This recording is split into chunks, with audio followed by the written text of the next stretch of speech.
Ça, quel plaisir de revenir sur ce jeu. Pour rappel, on est sur la bataille pour la Terre du Milieu, qui est un des jeux du Seigneur des Anneaux. Donc là, on est sur le premier volet. On s'était fait la dernière fois, donc la première mission avec la communauté de l'anneau. Donc on devait traverser la Moria et affronter l'énorme Balrog. Et cette fois-ci, du coup, mission numéro 2, on se retrouve directement avec le Rohan. Et donc Éomer, là, donc j'imagine qu'au niveau de la chronologie, c'est lorsque Éomer vient de se faire ban du Rohan, tout simplement. Puisque le roi Théoden, en fait, il est sous l'influence de Saruman. Donc pour l'instant, Saruman contrôle son esprit, il l'a empoisonné. Et à cause de ça, du coup, Théoden a été influencé pour bannir Éomer hors de ses terres. Donc on va l'incarner. On a Diroirim actuellement avec lui. Et donc on va être sur la map du Rohan. Ah non, on a le choix. Alors vous voyez qu'il dit, du coup, sur ce jeu, on va avoir le choix entre différents territoires qui sont toujours proches de là où va se trouver l'armée. Et en fait, chaque territoire, c'est comment dire, nos choix, du coup, vont impacter la suite. Puisque ici, par exemple, on gagne 20 points de commandement. En fait, les points de commandement, c'est ce qui va nous permettre de recruter des unités quand on va être en game. Là, par exemple, pour l'instant, on est avec 100 points de commandement. Donc vous allez voir en game quand on va commencer à recruter des unités. 10% de ressources, c'est-à-dire qu'on va gagner 10% plus rapidement de ressources via les fermes, etc. Et du coup, plus un pouvoir, les pouvoirs, vous les avez déjà vus. Pour l'instant, on en a un. On l'a gagné grâce à la mission de la Moria. Personnellement, moi, j'ai privilégié les points de commandement. Allez, c'est parti. Le Rohan est au cœur de la Terre du Milieu. Ces pâturages ont longtemps connu la guerre, mais leurs habitants aspirent désormais à la paix.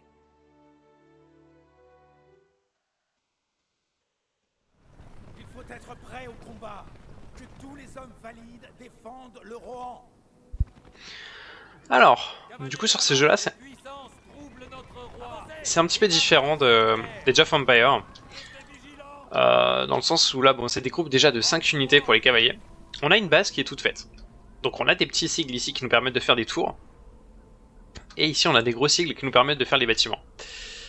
Donc on a des fermes qui produisent les ressources, qui nous coûtent 350. Donc, généralement moi j'en faisais 2 ici.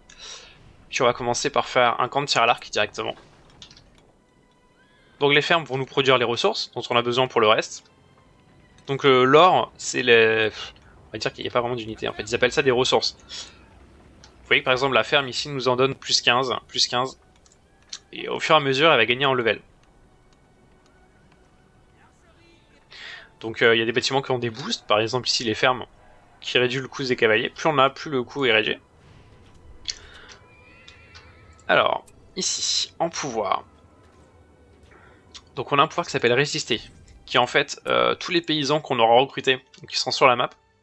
Lorsqu'on fera Résister, ça va les armer, donc ça va augmenter leur tankiness et leurs dégâts globalement. Ici, les archers. Ah oui, donc voilà, pour vous montrer. Les archers, donc ils ont un coût qui est de 300, et ils nous prennent des points de commandement. Actuellement on a 40 points de commandement, et vous voyez que si on recrute un groupe d'archers, je crois de mémoire que ça nous donne 5 archers. Ça va nous prendre 15 points de commandement. Donc là actuellement on peut faire 4 groupes d'archers. Pour l'instant on va privilégier les ressources. Ce qu'on pourra faire, donc c'est de la cavalerie. Mais pour l'instant on va aller explorer déjà un petit peu. Ok, les voilà, donc vous voyez sur la map ils sont arrivés à gauche. Donc nos ennemis naturels avec le rang, c'est les Uruk-hai, enfin c'est les Angas. Donc on se retrouve avec des Uruk-hai qui sont des grands orques en armure. Et du coup là, le gros avantage du Rohan c'est leur cavalerie. Donc avec le Rohan on va souvent chercher, tant qu'il n'y a pas de piqué en face bien sûr, on va souvent chercher à juste faire des allers-retours en fait dans le tas. Plus on a de cavaliers, plus comment dire, moins on va être au ralenti. Donc on va vraiment pouvoir faire de gros allers-retours. Oh, cette musique.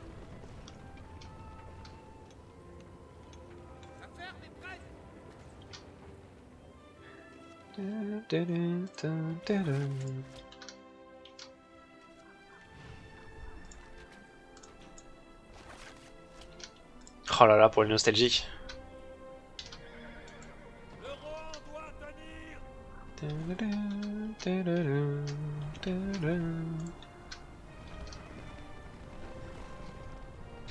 Alors sur la map, on a des petits camps comme ça, des petites colonies, qui nous permettent d'encruter divers bâtiments qui coûtent un peu moins cher. Pour Laurent, il s'agit de fermes. Quand on est en escarmouche, sinon, c'est-à-dire hors campagne, quand on fait juste une game random, on peut faire aussi des... comment on appelle ça? Enfin, un bâtiment qui nous permet de recruter des Ents, en fait, tout simplement. Donc les Ents, pour ceux qui se souviennent, qui sont les grands arbres, permettent de lancer des rochers. Hop. On va juste solidifier un petit peu le campement, hein, parce qu'on va pas tarder à partir en fait en exploration avec nos cavaliers. Donc on va avoir besoin de quoi le défendre.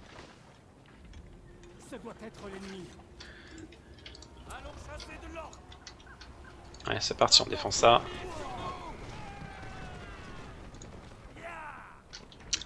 Donc les héros comme les unités ont des niveaux en fait qui peuvent aller maximum jusqu'au niveau 10. Faut savoir qu'une unité niveau 10 est vraiment pétée. Donc généralement les cavaliers on va quand même pouvoir les améliorer. Donc on a 4 différentes améliorations. Le porte-étendard qui fait passer les unités directement au niveau 2.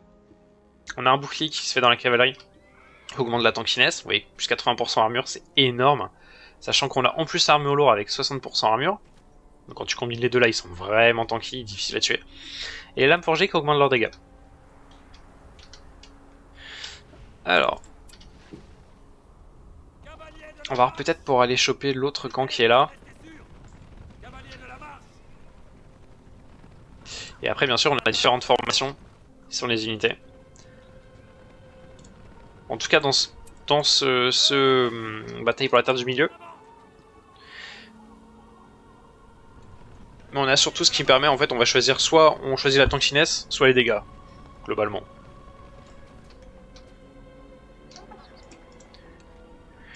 Alors,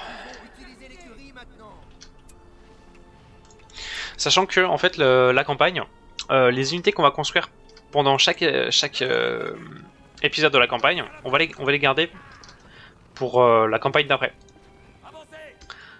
pour la map suivante. Donc c'est à dire que par exemple là, si je fais full groupe de cavaliers, je vais tous les retrouver à la campagne d'après. Donc parfois ça vaut le coup de terminer. Ok, on se fait attaquer là. Parfois, ah ok, ils ont des arbalétriers, au moins 2 groupes du coup. On devrait pouvoir quand même les gérer.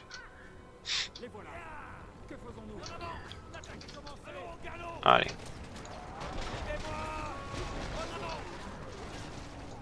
Et Homer, il a un énorme avantage. C'est... Alors, est-ce qu'il est ici? Voilà, charisme hors la loi. Gain de ressources quand l'unité proche tue ennemi. C'est-à-dire qu'à chaque fois que tu le poses à côté d'une unité, donc soit lui, soit ses alliés proches, donc par exemple là les cavaliers, dès qu'on va tuer des ennemis, on va gagner la thune. Donc ça va être plutôt énorme. Alors du coup, ici tout est amélioré. On va se faire 3 groupes de plus. Alors ça vaut combien 20. Bah, de toute façon on va être à 60. On va être à 60 points de commandement. Vous voyez du coup ici, j'ai un groupe de cavaliers qui vient de passer niveau 2. Donc j'ai un porte-étendard qui vient en plus. J'ai une 6ème unité.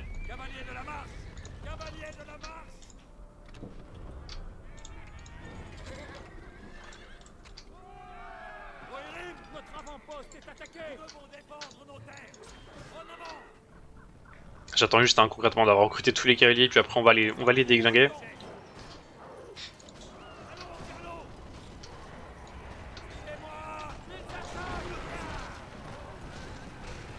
Voilà, oui, on gagne plus 5 thunes à chaque fois qu'on en tue. C'est énorme.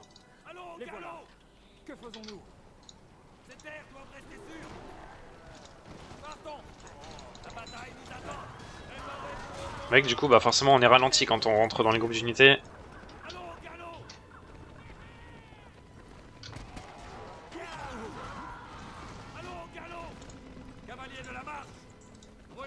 Ah. Je crois bien d'ailleurs qu'on a perdu l'autre groupe. Ok. On va pouvoir recruter un groupe de plus. Normalement, voilà, à partir du moment où ils sont niveau 2, ils régénèrent petit à petit, donc non pas leur santé, mais les unités du groupe. Donc là, c'est le groupe de 5 cavaliers, donc voilà, on a le dernier qui arrive. Nickel.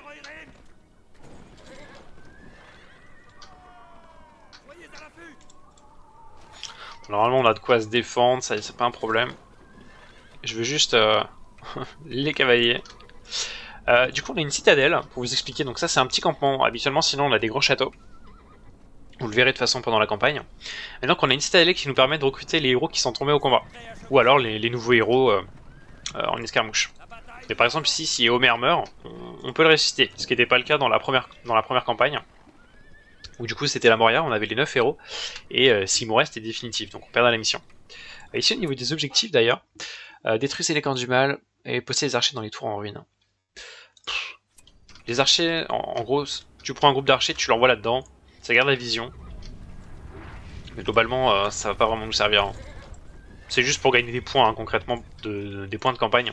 Tu fais un score à la fin que tu as fini la campagne et tu compares avec les autres. On s'en fout un peu, hein, concrètement.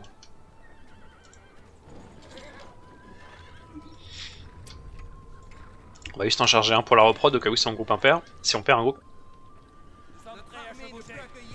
Hop, voilà, vous voyez on a 100. Allez c'est parti. On va casser la gueule de Rocaille là. Bah ils sont là. Normalement sur les premiers niveaux ils font pas de piqué, donc ça va être relativement simple. Si on fait full cavalier.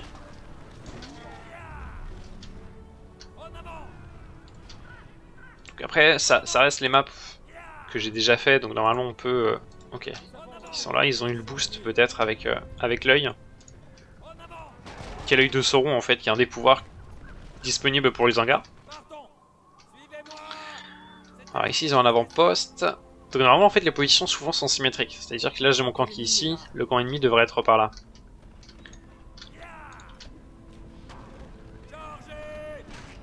Voilà. Ça c'est les héros Irrim qu'on connaît. Ils font d'énormes dégâts aux structures. Donc vous voyez ça c'était un avant-poste. Enfin c'était une colonie comme nous on l'a fait pour nos fermes ici. On va juste attendre de la refaire. Oui ça coûte que 200 contre 350 hein, pour celle qu'on fait en cité. Voilà le camp de l'Isengard. Donc vous avez leur fournaise ici qui lui permettent de produire de la ressource. Avec les abattoirs, je crois que les fournaises réduisent les améliorations, le coût des améliorations, et que les abattoirs réduisent le coût des wargs, qui sont les cavaliers de l'Isengard. Alors ici on a des piquiers, donc on va essayer de faire attention.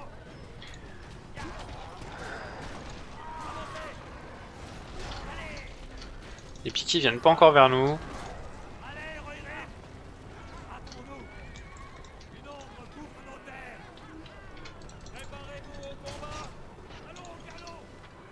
Il les laisse à l'extérieur, donc nous ça nous va hein.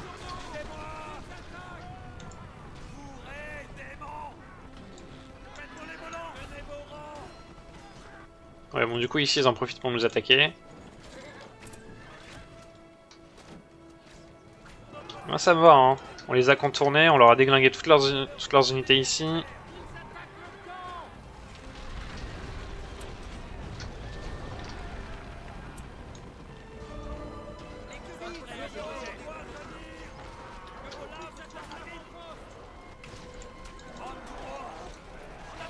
Vous voyez du coup, c'est pas si mal hein, qu'on ait fait nos tours.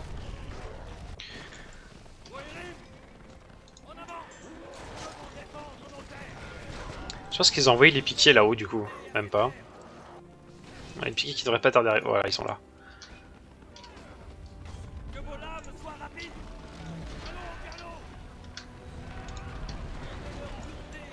Donc là on leur coupe toutes leurs ressources. Hein. On ne peut rien pouvoir recruter.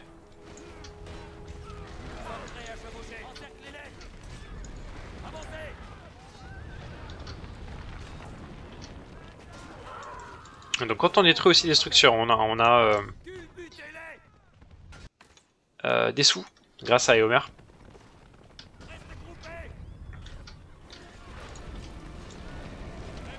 Bon, il a la puissance des Rohirrim quand même, hein. C'est un délire. Alors, on va éviter. Parce que les piquets sont très sensibles aux archers. Voilà. Et là on les termine tranquillement.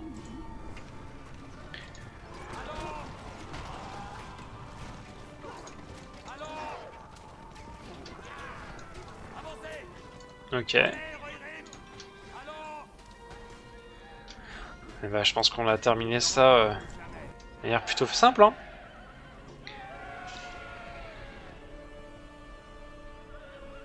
La victoire est à nous.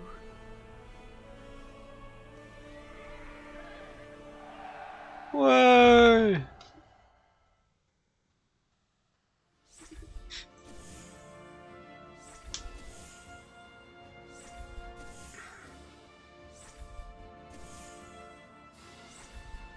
Donc là on a gagné 20 points de commandement grâce à cette mission. Alors donc ici on a un seul bataillon qui est niveau 2. Ah oui tiens, c'est vrai qu'on peut les renommer. Non, on peut pas renommer les héros, c'est ça.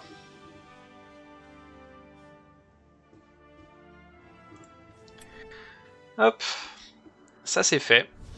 20 points de commandement. La cité elfe de la Lothlórien, longtemps havre de paix et de beauté, Ah la Lothlórien. est désormais menacée par Sauron.